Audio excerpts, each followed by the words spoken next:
kami akan menceritakan tentang tokoh yang bernama Gianni Basquiat. Sebelum itu, mari kita perkenalkan diri. Saya Aruni Aska Sasabila. Saya Putri dari Skartaji. Ketika Basquiat berumur 8 tahun, dia ditabrak mobil saat bermain di jalanan. Dia mengalami patah pada lengannya dan menderita luka-luka.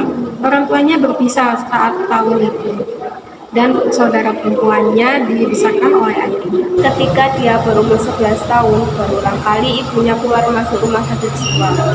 Dan pada saat dia berumur 15 tahun, dia keluar dari rumah, tidur di bangku-bangku Washington, New York. Suatu saat, dia ditangkap oleh petugas dan dikembalikan kepada ayahnya. Basquiat keluar dari sekolah pada kelas 10. Ayahnya mengusir Basquiat, kemudian dia tinggal bersama temannya di Brooklyn. Kondisi itu membuat dirinya untuk membiayai diri sendiri dengan menjual t-shirt. Pada mulanya, bersama sahabatnya yang bernama Albias, Basquiat memulai menggambar di atas lampu jalanan dengan menggunakan simbol semo. Karya-karyanya di jalanan menarik perhatian dan ada seseorang yang menawari pekerjaan saat pertemanan ia dengan Dias berakhir. Ia juga mengakhiri proyek semo dan memulai grafiti yang bertuliskan "Semo is Dead". Pada akhirnya, dia bertemu dengan seniman papan atas yang bernama Andy Warhol.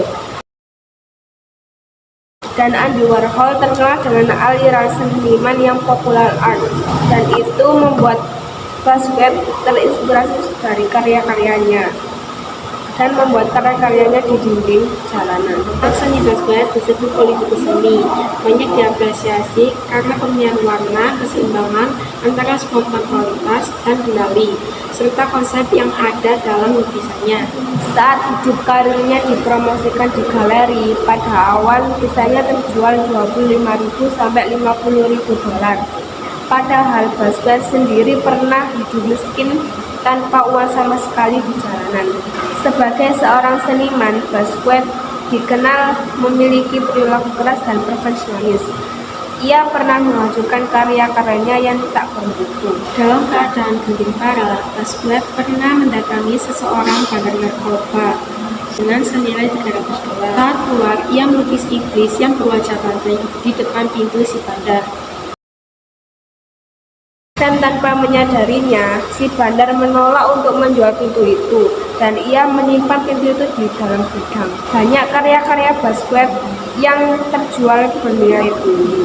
Contohnya, lukisan dua figur yang berlatar belakang hitam seperti ini, dan itu merupakan karya Basquiat yang termahal dengan nilai 35 juta dolar. Basquiat juga dikenal sebagai salah satu sahabat Andy Warhol, bahkan disebut keduanya saling menginspirasi satu sama lain. Basquiat dinilai Warhol dapat membangun jiwa mudanya kembali. Ketika Andy Warhol meninggal pada 22 Februari 1987, hal ini membuat Basquiat terpukul berat. Kemudian Basquiat menggunakan obat-obatan karena depresi. Seni Basquiat memiliki ciri khas grafiti yang dikutip dari The Pulpit. Dia adalah seorang seniman grafiti sebelum menjadi seniman terkenal.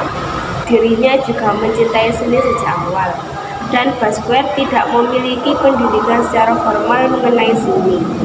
Hal semua itu dipelajari secara otodidak dan kemauannya sendiri. Basquiat mengambil referensi dan simbol dari berbagai sumber, mulai dari musik hingga sejarah dan agama. Memberikan komentar politik dan sosial tentang pengalaman pribadinya sebagai orang Afrika. Pribadinya sangat unik dan bervariasi, yang menggabungkan pengaruh dari seni jalanannya hingga ekspresionisme.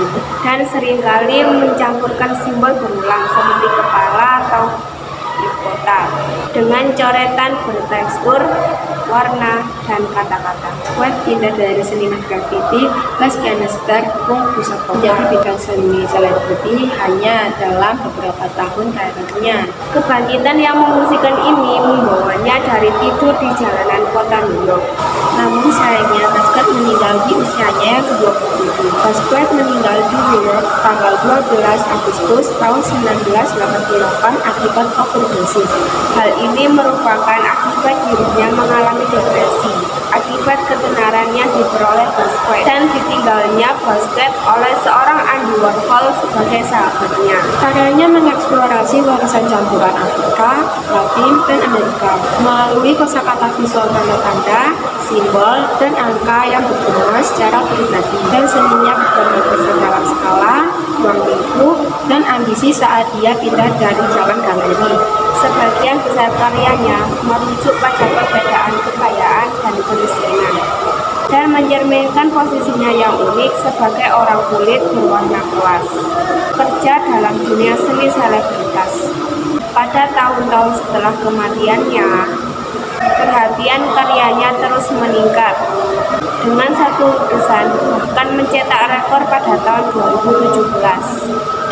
Sekian penjelasan dari kami. Bila ada salah kata, mohon dimaafkan. Wassalamualaikum warahmatullahi wabarakatuh.